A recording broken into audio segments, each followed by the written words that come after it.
नमस्कार, एजुकेशन गुरु online classes में आपका स्वागत है। इससे पहले हमने अपने 2 टॉपिक क्लियर कर लिए हैं, basic information of bio and the cell. तो जो द सेल, आज हम उसी टॉपिक को आगे बढ़ाएंगे। तो आज हम उसमें सेल के बारे में महत्वपूर्ण कोशिकांग हैं उनको पढ़ेंगे। तो आइए चलिए पढ़ते हैं। तो जो द सेल है, सेल हमारा ऐसा कुछ स्ट्रक्चर होता है जिसमें कि बहुत सारे महत्वपूर्ण कोशिकांग पाए जाते हैं, जैसे कि आपका माइटोकॉन्ड्रिया हुआ, न्यूक्लियस हो गया, राइबोसोम हो गया, गोल्गी बॉडी हो गई है, एंड इसके अंदर बहुत सारा प्रोटोप्लाज्म भरा रहता है। तो उसी के बारे में हम उसके जो महत्वपूर्ण कोशिकांग हैं उनको पढ़ते हैं। चलिए, तो number 1 cell wall,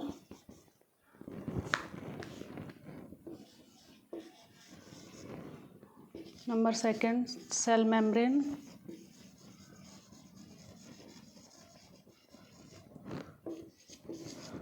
mitochondria,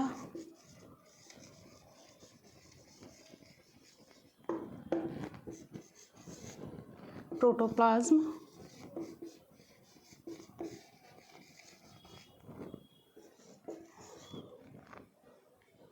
ribosomes,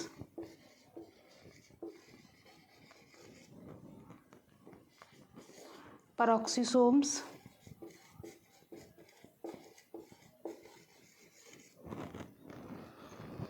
cell wall, cell membrane, mitochondria, protoplasm, ribosome, peroxisome.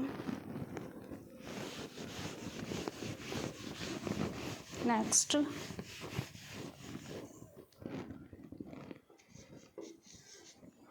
Lysosomes,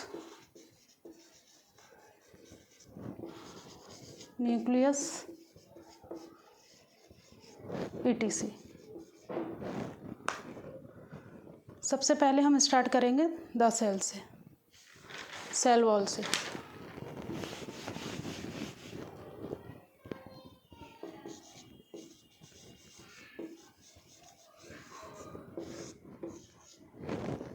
कोशिका भित्ति, हिंदी में बोलते हैं इसको कोशिका भित्ति।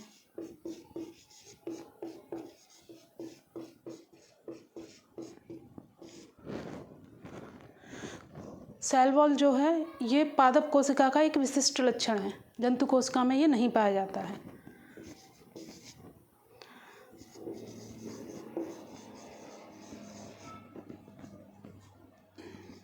सेल वॉल जंतु कोशिका में नहीं पाया जाता है।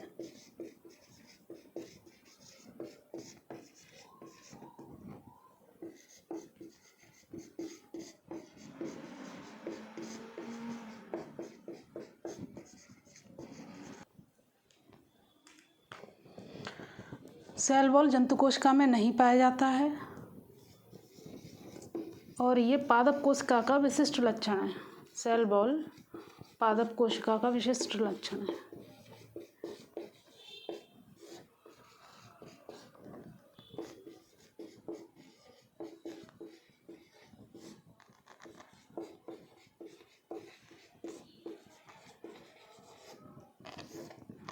इस चीज़ को अंडरलाइन कर लीजिए कि जो सेल वॉल है वो पादप कोशिका का विशिष्ट लक्षण क्यों कहा, क्योंकि R.H. व्हिटेकर सर ने इसको डिस्क्राइब किया था। उन्होंने कहा था कि जो सेल वॉल है वो केवल पादपों में नहीं पाया जाता। इस चीज़ को उन्होंने डिस्क्राइब किया था।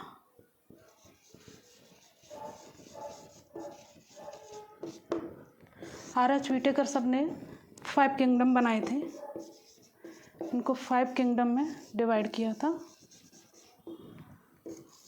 नंबर 1 मोनेरा, नंबर 2 जिसमें कि बैक्टीरिया वगैरह आते हैं, number 2 protista, number 3 fungi, number 4 Plantae यानी पादप जगत।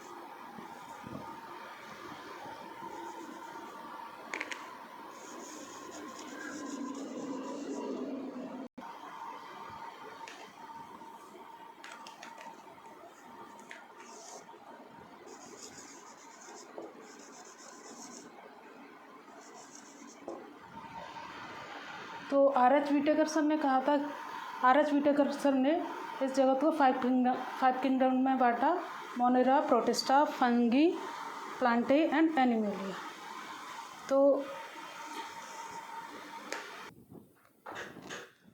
तो R.H. विटेकर सर ने इससे 5 किंगडम में डिवाइड किया जीव जगत को: मोनेरा, प्रोटिस्टा, फंगी, प्लांटे और एनिमेलिया। तो मोनेरा जैसे बैक्टीरिया हैं, प्रोटिस्टा, फंगी, प्लांटे, एनिमेलिया तो ये पादप जगत और ये जीव जगत। तो इनमें पादपों के लक्षण ना होते हुए भी इनमें सेल वॉल पाई जाती है। तो इसीलिए हमने कहा है कि जो सेल वॉल है वो पादप जगत का एक विशिष्ट लक्षण है, पादपों का एक विशिष्ट लक्षण है। नेक्स्ट देखते हैं कि सेल वॉल की उपस्थिति किस किस में होती है।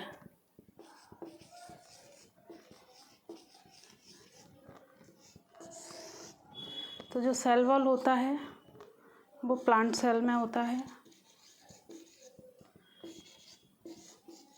फंगस में या फंगी में होता है, और साइनोबैक्टीरिया।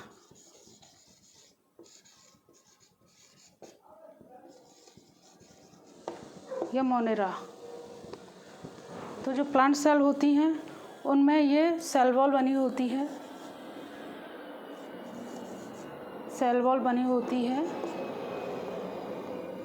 Cellulose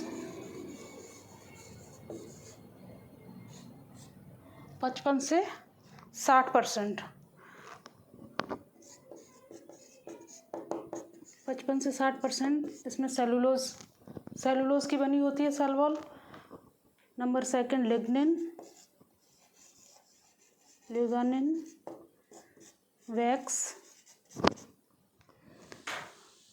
and pectin.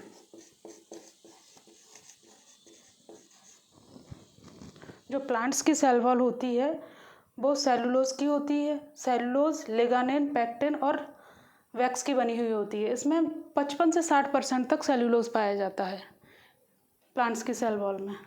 जो फंगी की सेल वॉल होती है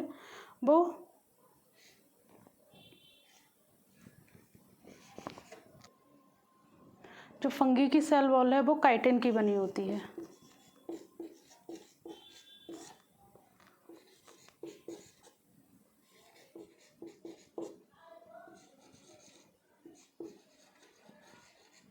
फंगी की सेल वॉल काइटिन की बनी होती है। और साइनोबैक्टीरिया की सेल वॉल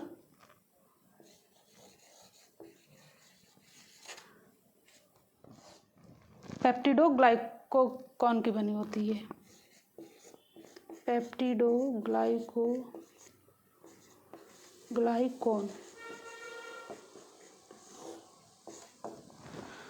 तो यहाँ से भी ये क्वेश्चंस बहुत ज़्यादा पूछे जाते हैं कि जो प्लांट्स की सेल वॉल है वो किसकी बनी होती है।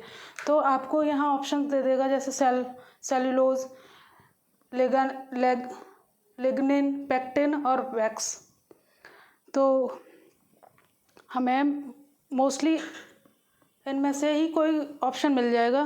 जैसे मोस्टली तो सेलुलोज ही रहता है, जो कि मोस्टली हमें किताबों में भी यही मिलता है कि सेलुलोज की बनी होती है। लेकिन अगर हम डीपली पढ़ेंगे तो हमें ये भी ऑप्शन भी मिल जाते हैं। नंबर सेकंड, फंजी की सेल वॉल जो है वो काइटिन की बनी होती है। नेक्स्ट, साइनोबैक्टीरिया की पेप्टिडोग्लाइकोन की बनी होती है। अभी देख लेते हैं कि नेक्स्ट देखते हैं सेल वॉल के कार्य, कि सेल वॉल जो कोशिका भित्ति है वो क्या क्या कार्य करती है।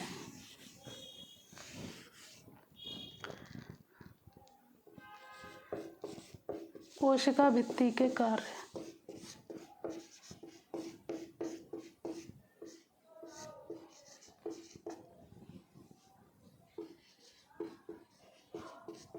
या फंक्शंस ऑफ सेल वॉल। तो नंबर 1, जैसा कि अब सभी लोगों को पता है कि जो सेल वॉल है वो डेड स्ट्रक्चर होता है, मृत सेल की बनी होती है।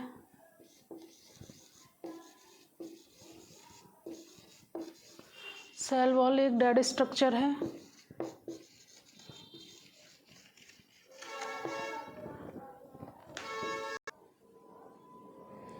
सेल वॉल डेड स्ट्रक्चर है, ये मैकेनिकल सपोर्ट प्रदान करती है।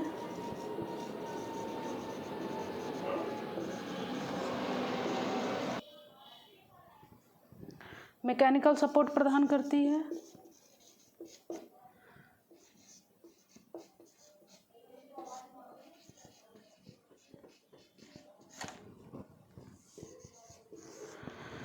सेल वॉल डेड स्ट्रक्चर है, मैकेनिकल सपोर्ट प्रदान करती है, कोशिका कंकाल के निर्माण में योगदान करती है। जो सेल वॉल है कोशिका कंकाल के निर्माण में योगदान करती है। कोशिका कंकाल के निर्माण में योगदान करती है।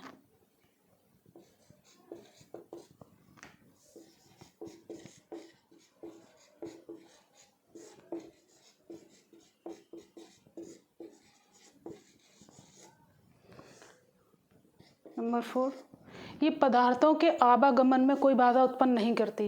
ये क्लियर कट आपको पता होना चाहिए कि जो सेल वॉल है पदार्थों का ट्रांसपोर्टेशन, कौन सा पदार्थ अंदर आएगा कौन सा बाहर जाएगा, इसमें इसका कोई रोल नहीं होता, ये कोई बाधा उत्पन्न नहीं करती है।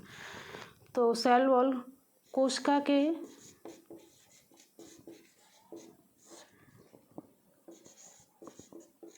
पदार्थों के आवागमन में कोई बाधा उत्पन्न नहीं करती।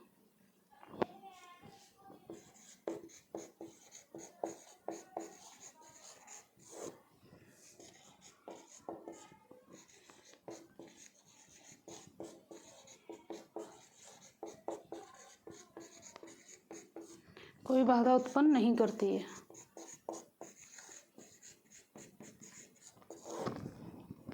कोशिका पदार्थों के सेल वॉल जो है कोशिका के पदार्थों के आवागमन में कोई बाधा उत्पन्न नहीं करती है।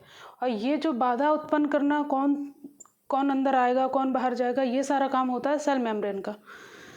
तो इसको नेक्स्ट हम पढ़ते हैं आगे। नेक्स्ट कर लेते हैं।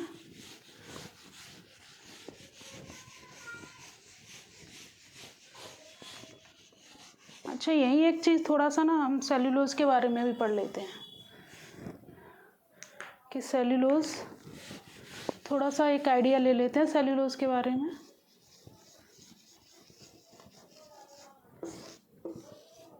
सेल्यूलोज एक जटिल कार्बोहाइड्रेट है।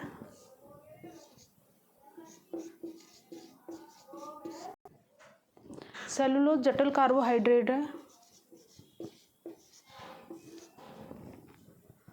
जो कि पृथ्वी पर सर्वाधिक मात्रा में पाया जाता है। इसको पॉलीसैकेराइड भी बोल सकते हैं। ये पृथ्वी पर सर्वाधिक मात्रा में पाया जाता है। 1 लाइन क्वेश्चन ऐसे ही मिलते हैं, आप इनको रटते रहिएगा, कभी नहीं रटेंगे, आप बार बार भूल जाएंगे। तो इसलिए जब भी आप कॉन्सेप्ट पढ़ेंगे, थ्योरी पढ़ेंगे, तो वहाँ से आपके कॉन्सेप्ट क्लियर होंगे। जब कॉन्सेप्ट क्लियर होगा तो 1 लाइनर क्वेश्चन कुछ भी नहीं है। पृथ्वी पर सर्वाधिक मात्रा में पाया जाता है सेल्यूलोज।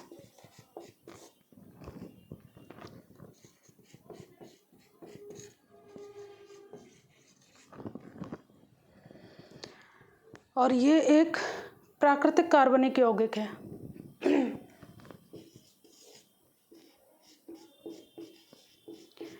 सेल्यूलोज प्राकृतिक कार्बनिक यौगिक है।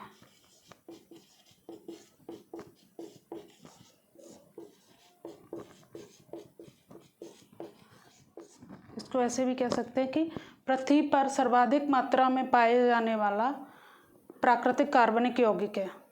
मर्ज कर लेते हैं इसको दोनों। पृथ्वी पर सर्वाधिक मात्रा में पाए जाने वाला कार्बनिक यौगिक है। इसका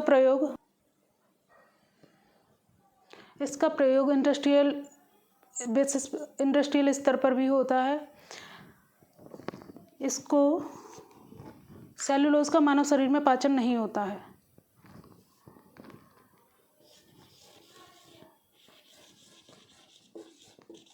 सेल्यूलोज का मानव शरीर में पाचन नहीं होता है।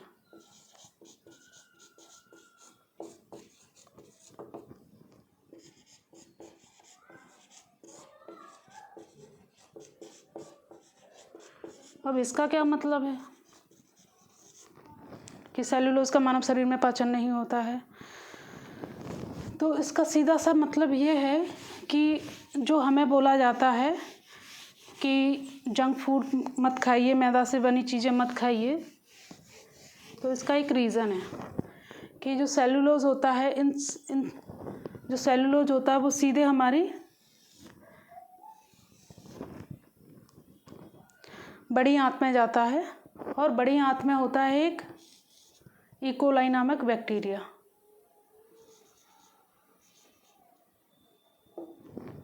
इकोलाई नामक बैक्टीरिया होता है जो कि हमारे खाने को फाइबर्स में कन्वर्ट करता है, सेलुलोज को फाइबर्स में कन्वर्ट करता है। इकोलाई नामक बैक्टीरिया जो होता है सेलुलोज को फाइबर्स में कन्वर्ट करता है।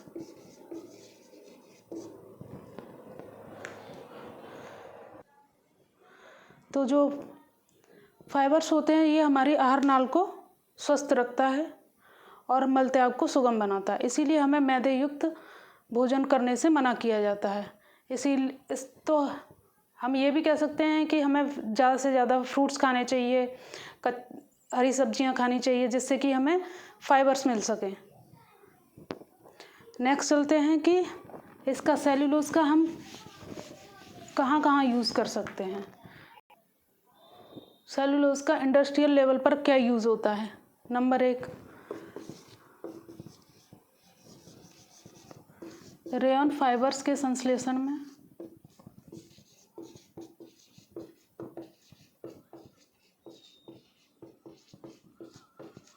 रेयन फाइबर्स के संश्लेषण में सेलुलोज का यूज़ किया जाता है।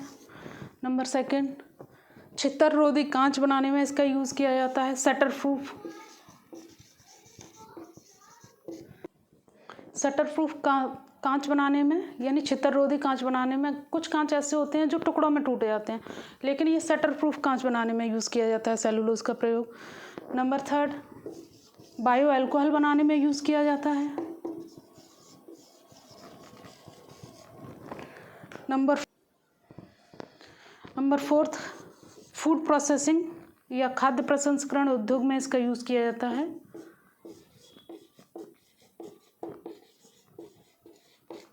खाद्य प्रसंस्करण उद्योग में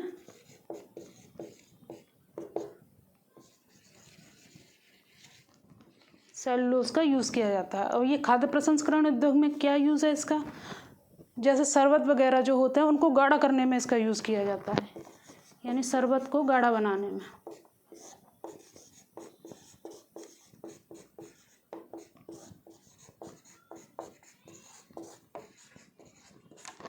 शरबत को गाढ़ा बनाने में सेलुलोज के यूज़ क्या क्या हैं इंडस्ट्रियल लेवल पर। रेयन फाइबर के संश्लेषण में, शटर प्रूफ कांच बनाने में, शटर प्रूफ ग्लास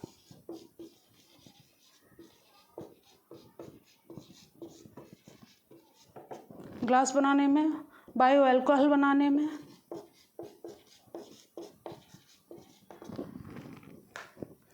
नेक्स्ट, खाद्य प्रसंस्करण उद्योग में।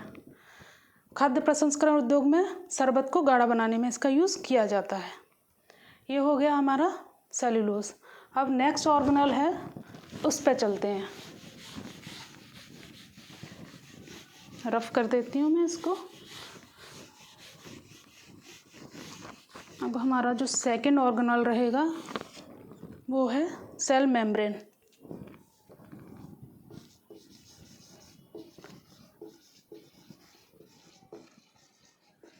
सेल मेम्ब्रेन को हम कई नामों से जानते हैं, जैसे सेल मेम्ब्रेन को हम प्लाज्मा मेम्ब्रेन भी कहते हैं।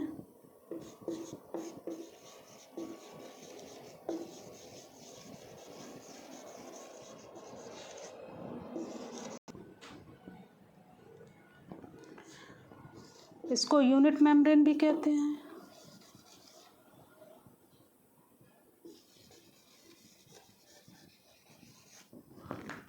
हिंदी में कोशिका झिल्ली।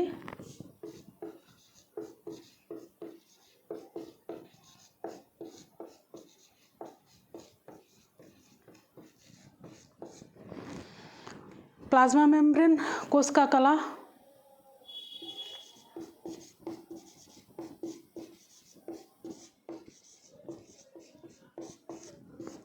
यूनिट मेम्ब्रेन इकाई झिल्ली।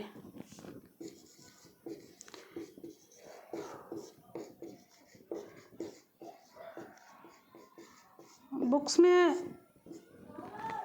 कहीं सेल मेम्ब्रेन यूज़ कर देगा, कहीं प्लाज्मा मेम्ब्रेन, कहीं यूनिट मेम्ब्रेन। तो कंफ्यूज नहीं होना है, एक ही के नाम है। जैसे घर में एक नाम होता है ना, एक बच्चे का नाम होता है, कोई मम्मी बोलेंगे इसको चिंटू, पापा बोलेंगे मुन्ना, भैया उसको कुछ और नाम से बोलेगा, स्कूल में उसका कुछ और नाम होगा। ऐसे ही सेल मेम्ब्रेन, उसके भी 2-3 नाम हैं। तो इसको हम सेल मेम्ब्रेन क्यों कहते हैं? क्योंकि ये कोशिका के शरीर का निर्माण करती है, इसीलिए हम इसको सेल मेम्ब्रेन कहते हैं। कोशिका के शरीर का निर्माण करने के कारण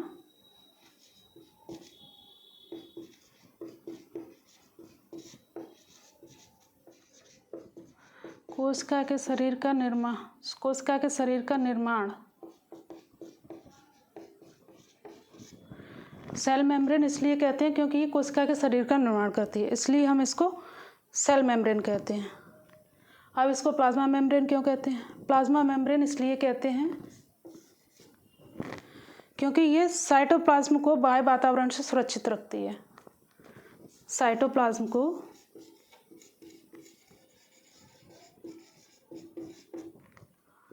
बाह्य वातावरण से सुरक्षित रखने के कारण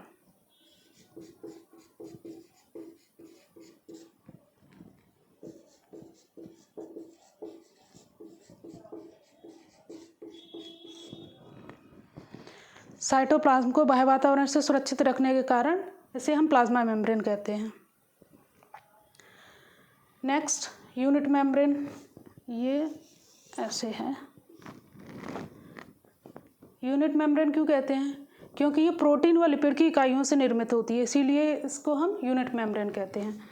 ये प्रोटीन प्लस लिपिड की यूनिट से निर्मित होती है।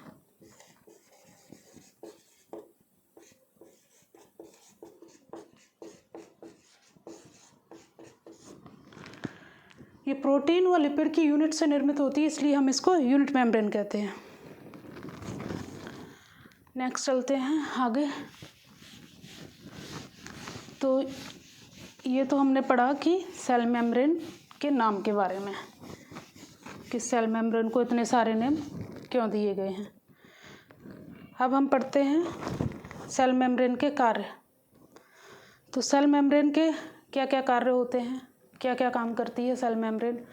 तो सबसे पहली चीज़ तो यही है कि झिल्ली के अंदर, कोशिका के अंदर जो, अब पढ़ते हैं सेल मेम्ब्रेन के कार्य।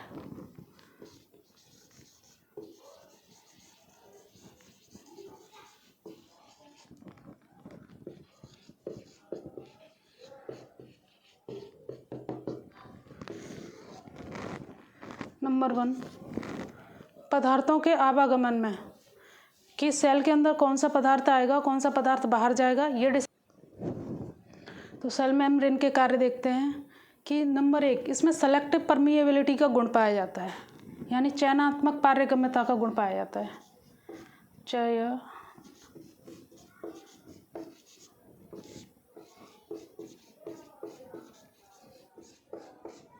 इसमें चयनात्मक पारगम्यता का गुण पाया जाता है।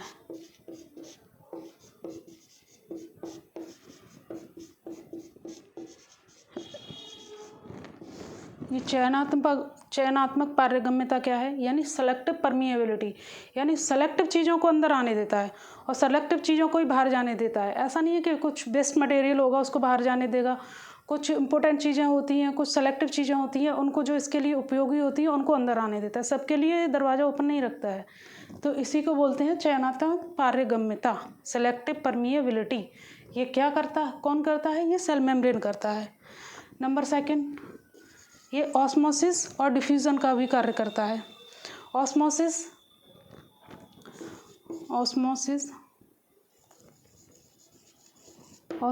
And diffusion.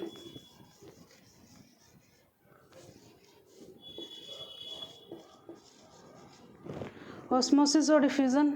ऑस्मोसिस ऐसे समझिए जैसे पानी का अधिक सांद्रता से कम सांद्रता की ओर बहाव, और ये डिफ्यूज़न गैसों का अधिक सांद्रता से कम सांद्रता की ओर। ये डिफ्यूज़न जो होता है उसमें ऊर्जा की कोई आवश्यकता नहीं होती है, जैसे एक स्लोप होता है वैसे ऑस्मोसिस और डिफ्यूज़न की क्रिया संपन्न होती है। ऐसे नेक्स्ट देखते हैं, ये अन्य कोशिकाओं की पहचान तथा जुड़ाव इसी से होता है। अन्य कोशिकाओं की पहचान तथा जुड़ाव सेल मेम्ब्रेन के द्वारा ही होता है। अन्य कोशिकाओं की पहचान ऐसे कि जैसे हमें एनिमल सेल और प्लांट सेल में हम डिफ्रेंशिएट कैसे करेंगे, जब सेल मेम्ब्रेन प्रेजेंट रहेगा तो ये प्लांट सेल है और अब्सेंट है तो ये एनिमल सेल है। तो अन्य कोशिकाओं की पहचान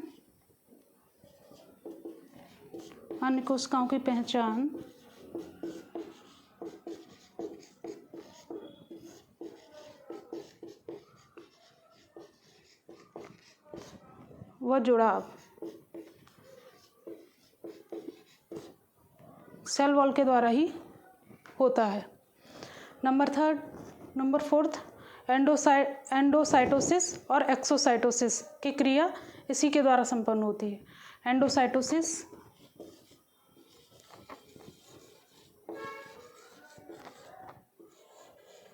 एक सेकेंड एंडोसाइटोसिस एंड एक्सोसाइटोसिस। अभी एंडोसाइटोसिस क्या है कि जो बाहरी पदार्थ हैं उनको सेल के अंदर लाना, वो है एंडोसाइटोसिस। और एक्सोसाइटोसिस अंदर के पदार्थ को बाहर भेजना, वो एक्सोसाइटोसिस सेल मेम्ब्रेन के द्वारा ही संपन्न होता है। ये था हमारा सेल मेम्ब्रेन। सेल मेम्ब्रेन के बारे में इतनी सारी बातें आवश्यक थी जो बता दी गई हैं, और इससे ज़्यादा कुछ भी नहीं आएगा। बस आपने अगर इसको इतना कंप्लीट कर लिया तो सफिशिएंट है, इससे बाहर एक भी क्वेश्चन नहीं जाएगा। नेक्स्ट ऑर्गेनेल देखते हैं हम अपना प्रोटोप्लाज्म।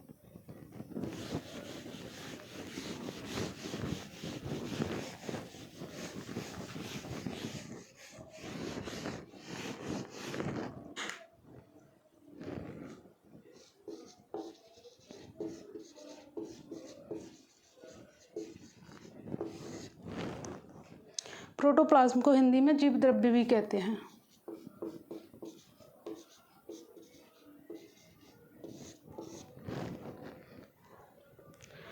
तो एक स्ट्रक्चर देख लेते हैं सेल का। ये मान लो कोई एक शेल है जिसमें कि ये द्रव भरा हुआ है, इसी को बोलते हैं हम प्रोटोप्लाज्म। ये न्यूक्लियस है, ये सेल मेम्ब्रेन हो,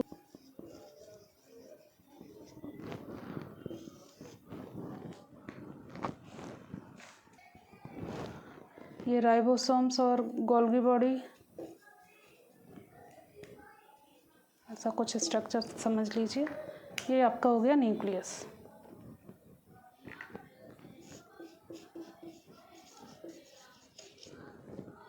ये राइबोसोम लगे हुए हैं इस पर। तो जो प्रोटोप्लाज्म होता है इसको जीव द्रव्य कहते हैं। ये प्रोटोप्लाज्म जो रहता है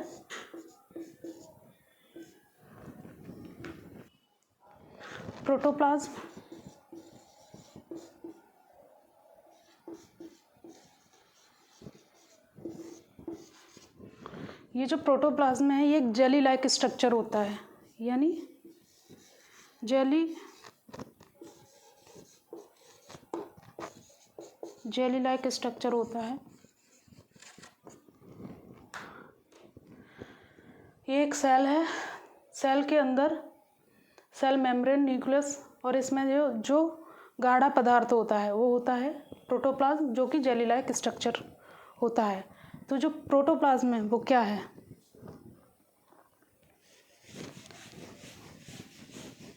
इसको हम जान लेते हैं। सबसे पहले जानते हैं हम साइटोप्लाज्म को, क्योंकि इसमें बहुत ज़्यादा कन्फ्यूज़न रहता है कि प्रोटोप्लाज्म, साइटोप्लाज्म। आज के बाद आपको ये कन्फ्यूज़न नहीं होगा। कोशिका झिल्ली के अंदर कोशिका झिल्ली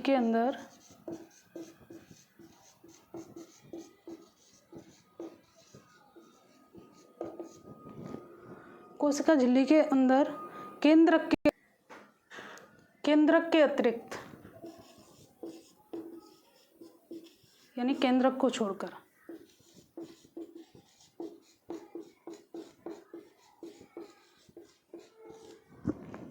कोशिका झिल्ली के अंदर केंद्रक के अतिरिक्त संपूर्ण पदार्थ और कोशिकांग, संपूर्ण पदार्थ वो जितने भी कोशिकांग होते हैं, जितने भी ऑर्गेनल्स होते हैं, वह कोशिकांग वो कहलाते हैं साइटोप्लाज्म, वो कहलाते हैं साइटोप्लाज्म। जब इसी में साइटोप्लाज्म कोशिका झिल्ली के अंदर केंद्रक के अतिरिक्त, यानी केंद्रक को छोड़ दिया जाए, जब एक सेल को लेते हैं और उसमें से हम न्यूक्लियस को हटा देते हैं, मान लो, है ना, न्यूक्लियस को हम शामिल नहीं करते हैं, तो उसमें जितना भी पदार्थ होता है, जितना भी संपूर्ण पदार्थ होता है और जितने भी ऑर्गेनल्स होते हैं, उन सभी को मिला करके हम बोलते हैं साइटोप्लाज्म। और जब उसमें हम न्यूक्लियस को भी शामिल कर लेते हैं तो इसको हम बोलते हैं प्रोटोप्लाज्म। तो जो साइटोप्लाज्म है कोशिका झिल्ली के अंदर केंद्रक के अतिरिक्त, यानी केंद्रक को छोड़कर संपूर्ण पदार्थ और जितने भी ऑर्गेनल्स, जितने भी कोशिकांग होते हैं, वो साइटोप्लाज्म कहलाते हैं। और जब इसमें हम न्यूक्लियस को भी शामिल कर लेते हैं तो ये कहलाता है हमारा जीव द्रव्य या प्रोटोप्लाज्म। तो इसकी एक इक्वेशन हम बना, प्रोटोप्लाज्म इज इक्वल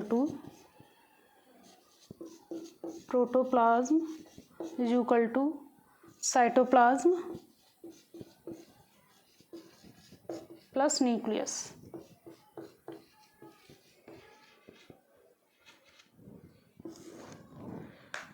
प्रोटोप्लाज्म जीव द्रव्य क्या है कि साइटोप्लाज्म और न्यूक्लियस दोनों को, साइटोप्लाज्म और न्यूक्लियस इस दोनों को मिला करके हम प्रोटोप्लाज्म कह सकते हैं। या ऐसे भी कह सकते हैं कि कोशिका के अंदर जितने भी ऑर्गेनल्स हैं, जितना भी संपूर्ण पदार्थ है, साथ में न्यूक्लियस भी रहेगा, वो प्रोटोप्लाज्म कहलाएगा। अब प्रोटोप्लाज्म संगठन के आधार पर दो प्रकार का होता है। संगठन के आधार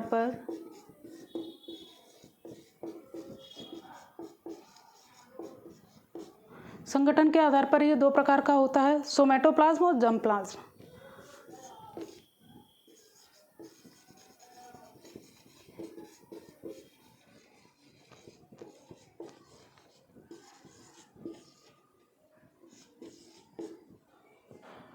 सोमेटोप्लाज्म और जर्मप्लाज्म।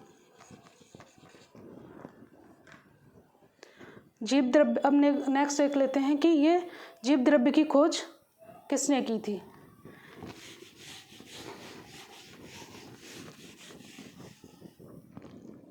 तो जीव द्रव्य की खोज और इसका नामकरण, तो जीव द्रव्य की खोज डुजार्डिन ने की थी, डुजार्डिन नामक वैज्ञानिक ने। जीव द्रव्य की खोज डुजार्डिन नामक वैज्ञानिक ने की थी और इसका नामकरण पुरकिंजे ने किया था। इसका नामकरण यानी इसको नाम पुरकिंजे द्वारा दिया गया था।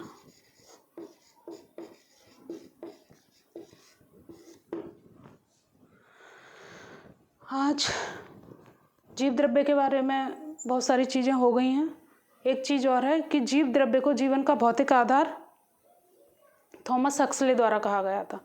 कि एक चीज़ और पूछ ली जाती है कि जीव द्रव्य को जीवन का भौतिक आधार है।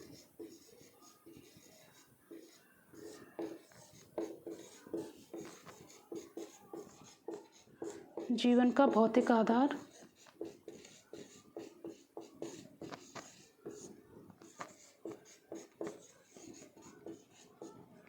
ये कहा था थॉमस हक्सले ने।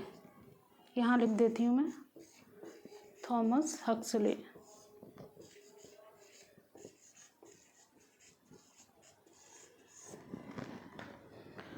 जीव द्रव्य की खोज डुजार्डिन ने की थी। जीव द्रव्य का नामकरण पुरकिंजे द्वारा किया गया था।